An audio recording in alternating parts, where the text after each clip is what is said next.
reka izi mbaraga zakire. Izi mbaraga nizigarura ibye byanyazwe. Izi mbaraga nizigarura ubuzima bwe. Izi mbaraga nizigarura agaciro ke. Izi mbaraga nizigarura ubuzima bwe. Izi mbaraga nizimusubiza agaciro ke. Izi mbaraga vuga ngo ndasubirana agaciro kanye, ndasubirana igikundiro cyanye, ndasubirana ibyo nanyazwe, ndasubirana ibyo natakaje. Izi mbaraga ndabona zirimo zigukorera, ndabona zirimo zandika. Hari ibintu byari byarapfuye, izi mbaraga zirabizuye. Hari ibintu byari byarangiritse, izi mbaraga zirabizuye. Hari ibintu byari byarasubiye inyuma, izi mbaraga zirabizuye. Akira gusubirana ibyawe mu izina ryesu. Izi mbaraga ahantu zigiye kurara zakubise abanzi b'Abafilisitiya, zamenaguye Dagoni. Izi mbaraga nizo zamenaguye Dagoni. Izi mbaraga nizo zishe Goliyati. Izi mbaraga nizo zashwanyaguje intare n'idubu. Izi ni imbaraga zagaruye icyubahiro cy'Imana mu ihema. Izi nizo mbaraga zagaruye isanduku y'isezerano. Izi mbaraga zakire, zigiye kugarura ibyawe byapfuye. Vuga ngo ndazakiriye mu izina rya Yesu. Ndakira zino mbaraga, zakire, zakire.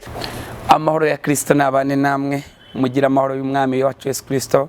Iri ni rya funguro ry'umunsi. Amen. Ifunguro ry'umunsi, ifunguro gomba kurya ifunguro. Uko utunga umubiri ni nako ugomba gutunga ubugingo. Ubuzima bw'umwuka nabwo bugomba kurya.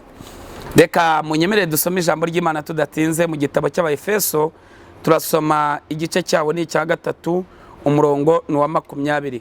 Haravuze ngo nuko ibasha gukora ibiruta cyane ibyo dusaba ndetse n'ibyo twibwira byose, nk'uko imbaraga zayo ziri zidukoreramo. Amen.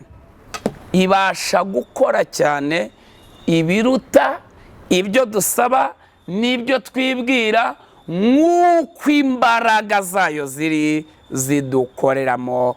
Amen. Aka kanya tugiye kuganira ku mbaraga zitagaragara ariko zikora ibintu bigaragara. Reka ngasubiremo. Tugiye kuganira ku mbaraga zitagaragara ariko zikora ibintu bigaragara. Izi mbaraga nizo zigiye kugukura ahantu bagushyize, nizo zigiye kugusohora muri iryo hembe, nizo zigiye kugusohora muri ako gahinda, nizo zigiye kukuvana ahantu watawe. Imbaraga z'Imana zitaboneka ariko zikora ibintu biboneka. Oh manistance drome mandra tokole yasidebo. Data mu izina rya Yesu Kristo, ndagushimiye kubwiza imbaraga zigiye kumanuka muri uyu mwanya. Ndagushimiye kubwiza imbaraga zigiye kumanuka kano kanya. Ndagushimiye kubwiza imbaraga zigiye kubaho kuri uyu munota. Ndagushimiye kubwiza imbaraga zigiye kugaragarira buri muntu wese uri aha ngaha.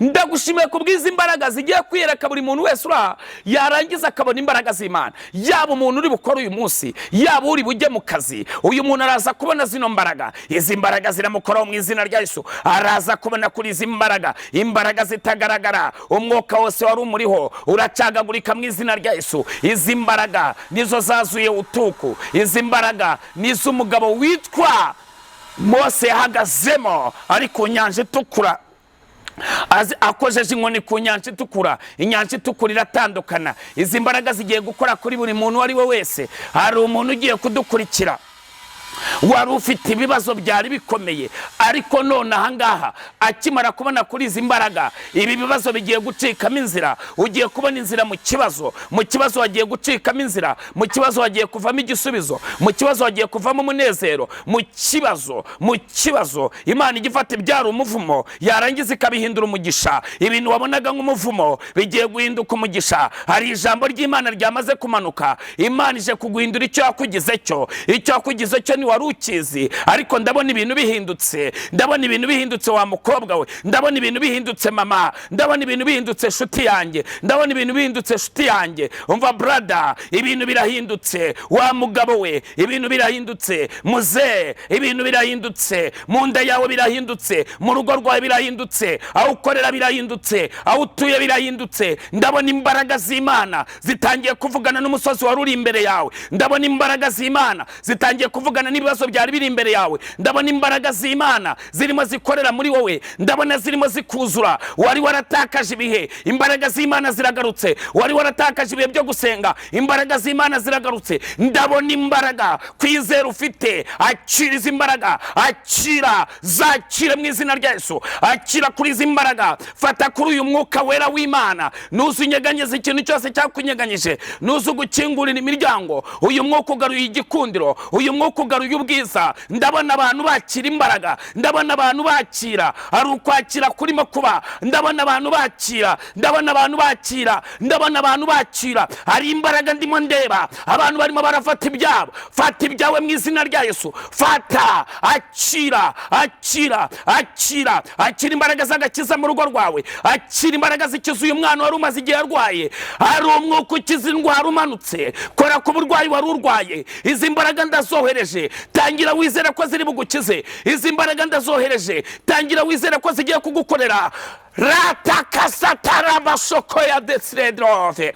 Baba korera abantu bawe. Reka abantu bawe babone zino mbaraga, reka abantu babone zino mbaraga. Reka izi mbaraga zibakoreho, reka izi mbaraga zibafateho. Reka bakira umuriro uturutse iwawe mu ijuru. Buri muntu wese ugiye kwakira kuri izi mbaraga, reka yakira ubuzima buhinduwe, reka yakira ibitekerezo muri kiwe, reka yakira umwuka w'amasengesho, reka yakira umwuka ukingura ibikinze. Urakoze mwami Yesu Kristo, urakoze kubikore kuyibayisha. Ni mu izina rya Yesu, amen. Imana ibaho umugisha. Mu minota mike cyane ni ifunguro ry'umunsi, tugiye kuganira ku mbaraga zitagaragara zikora ibintu bigaragara. Imbaraga zitagaragara, Bibiliya ivuze ngo iki? Iravuze ngo nukorera ibasha gukora cyane ibiruta ibyo musaba ndetse n'ibyo mwibwira, nk'uko imbaraga zayo ziri zibakoreramo. Imana nishobora kuguha umugisha ukuruta. Kugira ngo Imana iguhe umugisha munini, urabanza muri wowe ukabanza ukaguka mu mitekerereze. Amen, amen, amen, amen. Banza waguke mu mitekerereze, uvuga ngo mwami Yesu Kristo, ngira munini kugira ngo mbasha kwakira umugisha w'imbaraga zawe zigiye kumanuka muri jye. Imbaraga z'Imana niziba nyinshi, Imana irakomeza yongeramo. Ejo tuzasanga uri umuntu ubyibushye mu buryo bw'umwuka, tuzasanga uri umuntu ubyibushye no mu buryo bw'ibifatika. Kubera iki? Imana niyafata toni 20 ngo izipakire hirigisi, ariko izishyize muri fuso imera nk'itikoreye. Ni iyihe mpamvu? Ni za mbaraga zitagaragara ziba zarinjiye mu muntu. Niwo Morodekayi yabwiye Esiteri, yari yamaze kumusezerera, aramubwira ngo umva nkubwire Esiteri, nubwo wakwicecekera nta kizabuza Abayuda gutabarwa bakoroherwa, ariko we n'inzu ya so muzabona ishyano. Ubwo butabazi bwari buve, ubwo n'ubushobozi buva muri za mbaraga zitagaragara Morodekayi yiyumvagamo. Izo mbaraga ziyumvagamo, ubutabazi bwagombaga guca ahandi hantu. Ibasha gukora cyane biruta ibyo musaba ndetse n'ibyo mwibwira, nk'uko imbaraga zayo ziri zibakoreramo. Imbaraga z'Imana zigukoreramo zingana iki? Bigeze babaza umuntu ngo urya ubugari bungana iki? Aravuga ngo ça dépend na sauce. Ni ukuvuga ngo arya ubugari bijyanye n'isosi uko imeze. Rero n'Imana kugira ngo ikore ibintu binini, ibanza gupima imbaraga zigukoreramo ko zingana. Imbaraga zayo, hari umugisha Imana yaguka kugusha, hari ibintu Imana yaguha bikakugusha. Reka Imana ibanze igupime, ubanze uko uzajya usenga. Jya uvuga ngo Mana nyongerera imbaraga, nyagura mu buryo bw'umwuka, nyagura no mu buryo bw'umubiri. Ntukajya usaba kwaguka mu buryo bw'umubiri gusa, jya usaba no kwaguka mu buryo bw'umwuka. Kandi ntukajya usaba no kwaguka mu buryo bw'umwuka gusa, ujya waguke no mu mubiri. Burya Salomo yagiye ku musozi, yari yagutse mu mitekerereze. Ahageze Imana amubwiye ngo urashaka iki? Arayibwira ngo mu bwenge. Yasabye Imana ubwenge.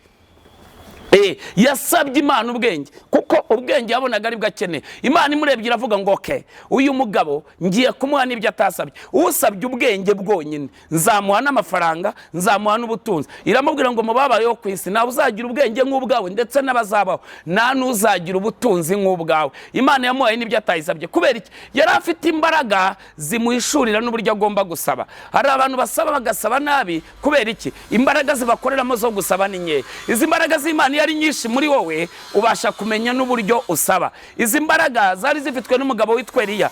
Yarahagurutse aragenda, yari umusuka w'Geleyadi. Izi mbaraga yarazuzuye, izi mbaraga yarazifite. Aratambuka aragenda asanga Ahabu na Yezebeli barimo barasenga ibigirwamana. Imana ya Isirayeli barayimuye. Yazamuye ikiganza aravuga ngo jyewe Eliya magaritse ino mvura nizongera kugwa kugeza igihe jyewe Eliya nzabitegekera. Nta kindi kintu cyahagaritse iriya mvura cyahagaritswe na za mbaraga zikorera muri twe. Izi mbaraga iyo tuzifite tugira muri karitsiye ituyemo umurozi akimuka, kandi akimuka tutamwimuye. Iyo ubu buturo buhageze uyu murozi arimuka, iyo izi mbaraga zihageze umurozi aribwiriza. Izi mbaraga ndagira ngo zakire. Ufite ibintu bimaze iminsi bigusuzugura, ariko izi mbaraga nizigera ku buzima bwawe bino bintu biragusaba imbabazi. Ibi bintu birapfukama, hari ibintu bigiye gupfukama imbere yawe, hari ibintu bigiye gucogorera imbere yawe. Bitewe n'iki? Izi mbaraga zitagaragara ariko zigiye kugukorera ibintu bigaragara. Mwami Yesu Kristo wa Nazareti, ndasenze ku bw'aba bantu bari badukurikiye, ndasenze ku bw'abantu bagiye kwakira kuri izi mbaraga, ndasenze ku bw'abantu bagiye kwakira uyu murava, ndasenze ku bw'aba bantu bagiye guhindura byose bikaba bishya. Uwiteka Imana Nyiringabo, izi mbaraga nizo Yesu yakoresheje ahagarika izuba umunsi wose, agahagarika ukwezi umunsi wose. Izi mbaraga nizo zatumye uriya musore w'inshuti yanjye ategeka umukobwa wabaga mu Bufaransa akamuhamagara mu nzozi, kubera kubw'izi mbaraga bugacya atega indege akaza kumureba batari baziranye, Imana ikamusanga mu nzozi. Izi mbaraga zijya zifata n'ibintu biryamye byarangiza bikabyuka mu izina rya Yesu Kristo wa Nazareti. Izi mbaraga zigiye kugukangurira umuntu wari warakwibagiwe. Izi mbaraga zigiye gukangura umuntu wari ufite amafaranga wari waranze kuyaguha. Izi mbaraga nizikore ku mutima wawe, izi mbaraga nizikwegere.